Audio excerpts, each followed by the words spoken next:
Hello, আমি স্বপ্না সরকার দাস চলে আসলাম তোমাদের সামনে নতুন একটি ভিডিও নিয়ে। ভিডিওটা আজকে একটু অন্যরকম এই কারণে বললাম যে আমার বাপের বাড়িতে আমি থেকে কিন্তু অনেক প্রাকৃতিক সৌন্দর্যের ভিডিও বা সংসারে কি কি কাজকর্ম হচ্ছে, বৌদির সঙ্গে কি করছি, সমস্ত ভিডিও তোমাদের সামনে আমি তুলে ধরি। আজকে সেরকম না, আজকের ভিডিওটা একটু অন্যরকম। আজকের ভিডিওটা একটু পুজো সংক্রান্ত, পুজো মানে চৈত্র পুজো নিয়ে কথা। চৈত্র মাসে চৈত্র পুজো হবে, সবাই সেটা হয়তো জানো, যারা এই ব্যাপারে জানো, আবার অনেকেই হয়তো জানো না। সবাই জানবে এমন কোনো বাধ্যবাধকতাও নেই, কারণ এক এক জায়গার নিয়ম এক এক রকম। তো আমরা যেখানে থাকি সেই জায়গার নিয়মটা হচ্ছে চৈত্র পুজোটা খুবই নিষ্ঠাভাবে নিয়ম মেনে পালন করা হয়। এই যে আমার বাড়ির সঙ্গে এই বাড়িটাতে দেখো, এই মাসি উনুনে রান্না করছে, আহারে কি কষ্ট, রোদের মধ্যে রান্না করছে, ধোয়া উঠছে। এই বাড়িতেই কিন্তু পুজোটা হচ্ছে, একদম এই বাড়ির সঙ্গে একদম একটু জায়গা আছে, সেই জায়গায় পুজোটা হচ্ছে। তো একদম আমার ঘরের সঙ্গের বাড়িটা কিন্তু। তো এই যে পুজো মণ্ডপটা ওখানে করা হয়েছে, আর মণ্ডপটা দেখো অনেক সুন্দর করে তৈরি করা হয়েছে। আর এই যে দেখছো, এরা হচ্ছে সন্ন্যাসী, আর ওই বয়স্ক যিনি রয়েছেন উনি হচ্ছেন বালা।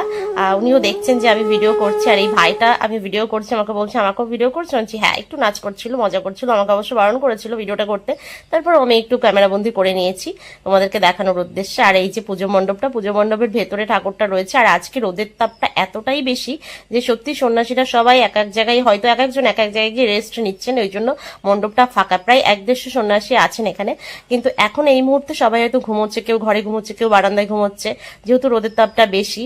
আর সত্যি বলছি, এই পুজোটা কিন্তু অনেক নিষ্ঠাভাবে করা হয়, অনেক কঠোর মানে মানে নিয়মের সঙ্গে পুজোটা করা হয়, নিয়ম শৃঙ্খলার মধ্যে।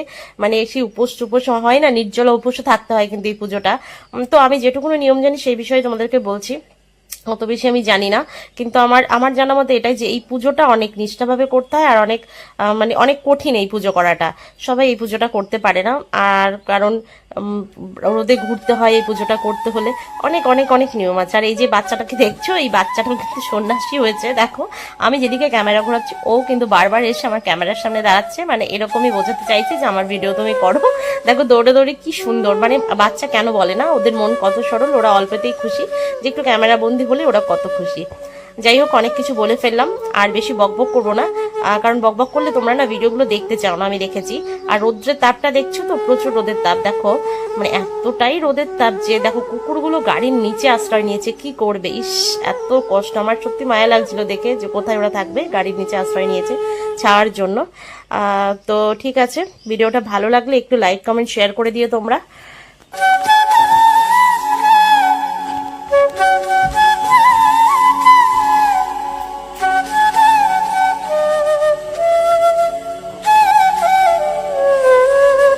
তো টাটা, সবাই ভালো থেকো, সুস্থ থেকো। আগামী দিন আবার আগামী কোনো ভিডিওতে তোমাদের সঙ্গে আমার দেখা হবে, আর প্রকৃতির সৌন্দর্যটা একটু উপভোগ করতে থাকো।